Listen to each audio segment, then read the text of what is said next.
sos un killer!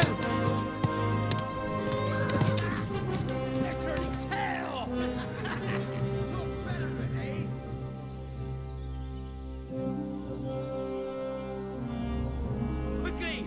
We're closing the gate!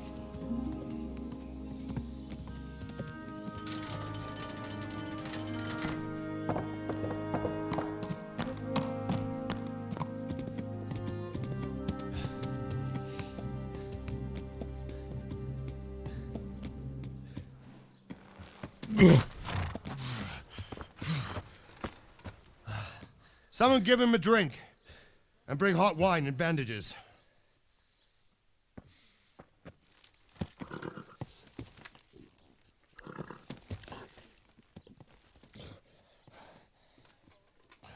Tell me, boy, who are you and where are you from? What in hell's name happened? I've come from Skalice. They burned it to the ground. Slaughtered everyone. Who? Who burned it to the A ground? huge army. They attacked without warning. And they weren't Czechs or Germans either. Who then? I don't know. I've never seen armor like it or heard their language. Maybe Tatars?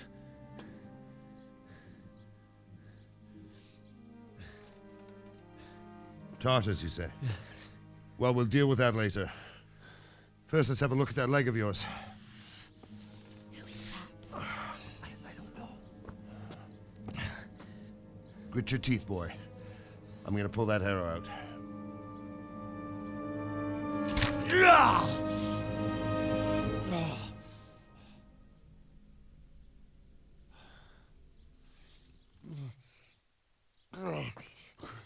Easy.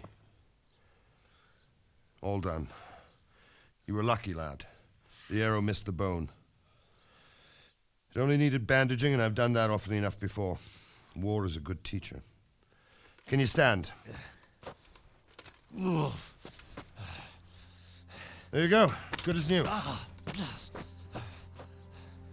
Thank you. Have you idlers nothing better to do? Get back to work. You'll have to speak to Lord Divish. Can you manage?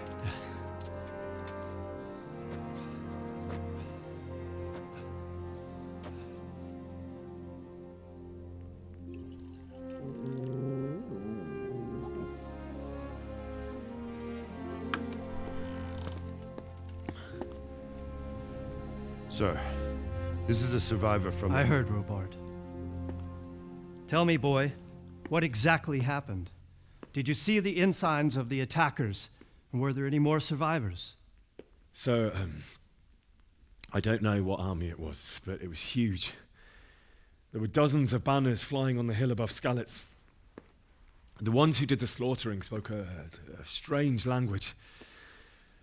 They burned Skalice to the ground. But a lot of people took refuge in the castle.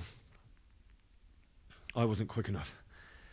And as I fled, they shouted from the battlements that I should come and warn you. The soldiers the boy didn't recognize. They could be those Cumans of Sigismund's. It said they came to Hungary from the east, and now they're the core of his army. Sacking Gutenberg must have given him a taste for stolen silver. Skalice is a small castle, sir. If Sigismund attacks, they can't hold. Indeed, Sir Robard. And our small garrison would be no help, even if we could risk sending them. You think we're next in line? Maybe. What's your name, boy? I'm Henry, son of the Skalice blacksmith. I know him. Did he make it inside the castle? I'm sorry. It's in God's hands now. No one else can help us. Anyway, thank you for risking your neck to warn us. Robard, take care of Henry. Make sure he gets something to eat and some rest. Yes, sir. And get all the people inside the gates. We have to prepare for the worst. Make all the necessary arrangements. As you command, sir.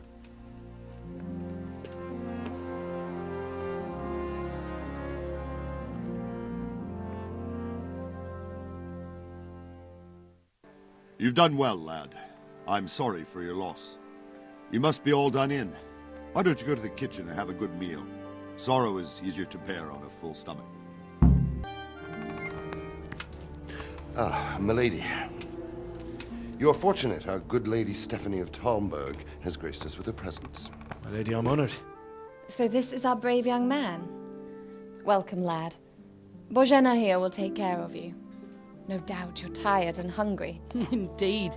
How could he not be, poor soul? After everything he's been through, he must be as hungry as a bear, aren't you, young master? Here you are, then. Eat your fill. And a little wine to wash it down. Thank you, my lady. When you're done, you can go and rest with the grooms in the Outer Bailey. No, that won't do, Sir Robard. After all he's been through, he deserves a proper bed. Let him sleep in a lodge in the courtyard. Certainly, milady. Young Henry here is overwhelmed by your generosity. Yes, thank you, my lady. May God reward you for your kindness. Eat up now. You're in capable hands, so I'll leave you to it. Good night. Good night. Good night, man.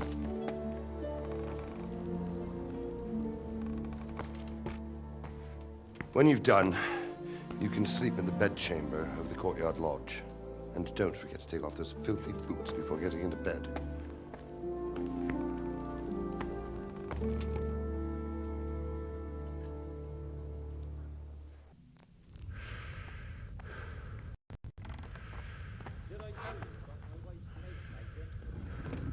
I hear you came from Skalice today. It must have been terrible there.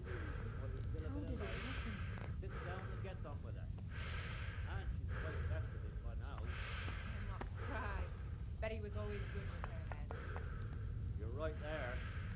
Anyway, I showed a couple of pieces she made last night. Seems Well, I'm not found good them. enough. Wait, help them. And now what do I want for them? Well now. I was surprised myself, but I wasn't sure Betty would even want to sell them. So I asked for a high price, and he said, well, counting out the coin there and then. Just like that. What I heard about him, he's a right skinflint. And what did Betty have to say? You can imagine? Even more when I told her Tonda will take everything she makes. That's great. A bit of extra coin never hurts.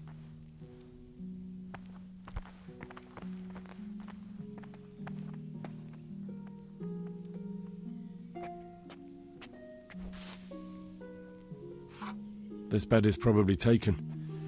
I'm supposed to go and sleep in the chamber.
Today the patrols will be doubled. Keep your eyes peeled. If you see anything out of the ordinary, report it immediately. Understood? Yes, sir.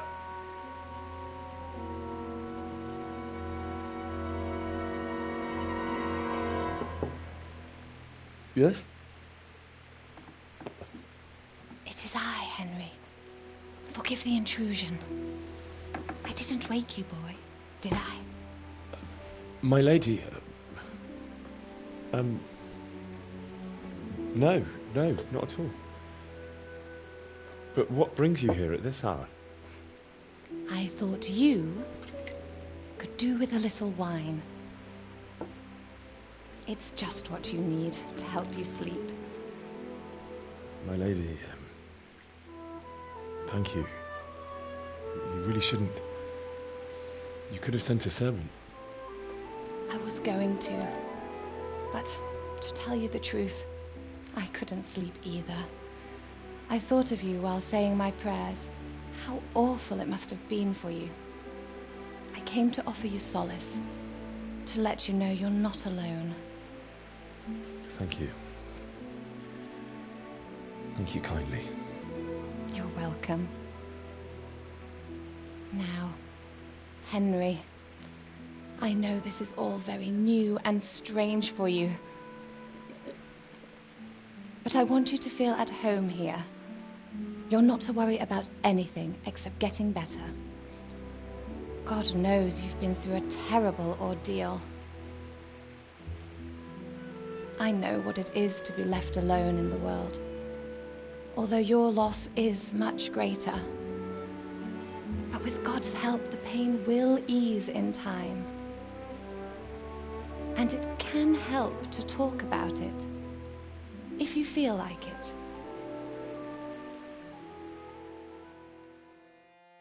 You might be right, my lady. I'll tell you what happened. It was terrible and unexpected. The day started just like any other.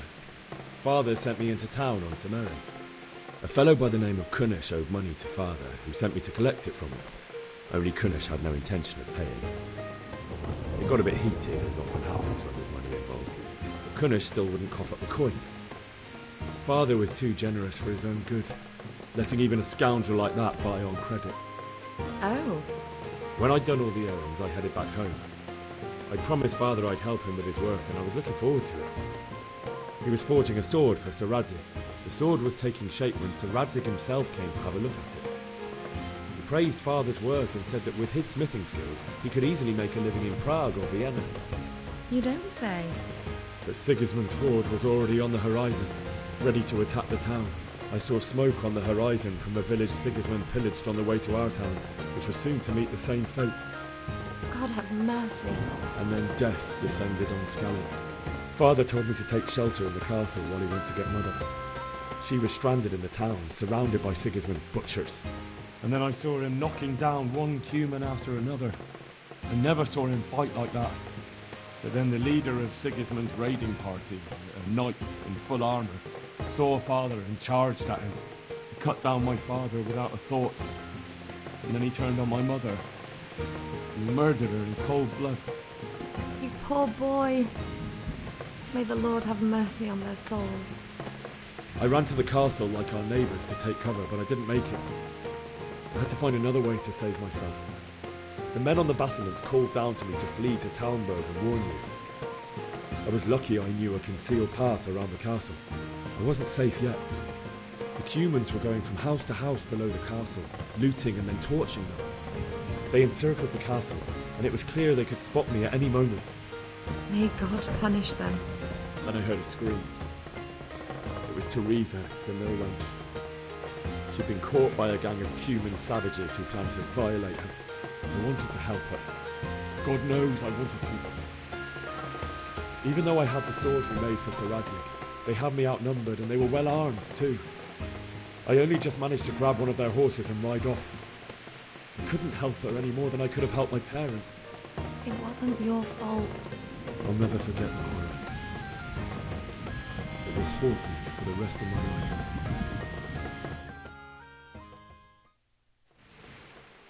That's terrible. How could something like that happen? God alone knows why he lets such things happen.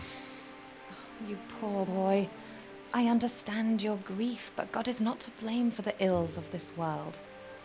That is the work of Satan and those who do his bidding, those who are corrupted by greed, envy, and pride. You must not lose faith, whatever life brings. Fate has not been merciful to me, and my husband either. Although in comparison to the horrors you went through. I was young when I married my husband. It was my father's wish. Divish was a lot older than I, but a woman must bear her lot. Shortly after our marriage, before I even got a look at Talmberg, the castle was stormed and my husband was imprisoned. Really?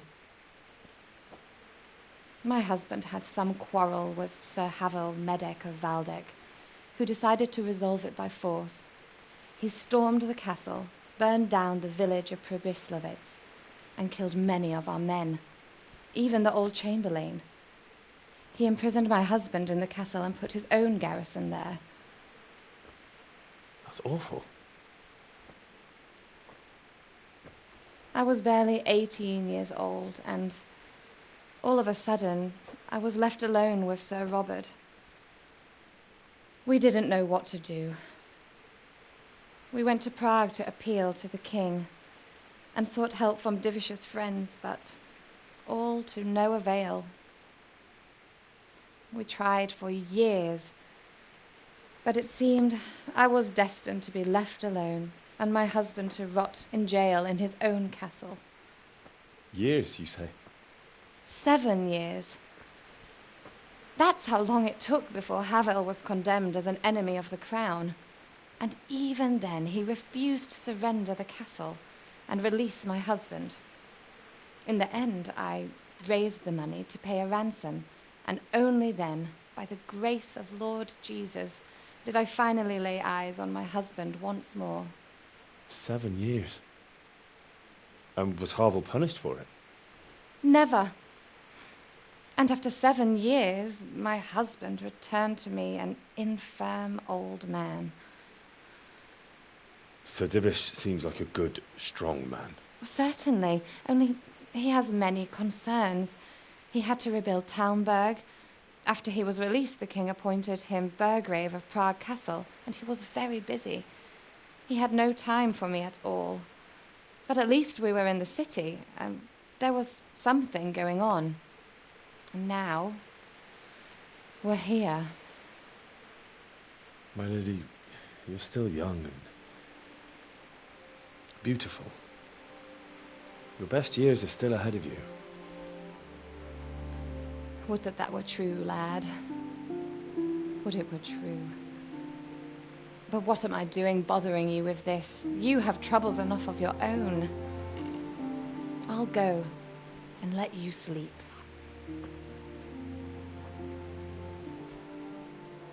I enjoyed our little talk, Henry.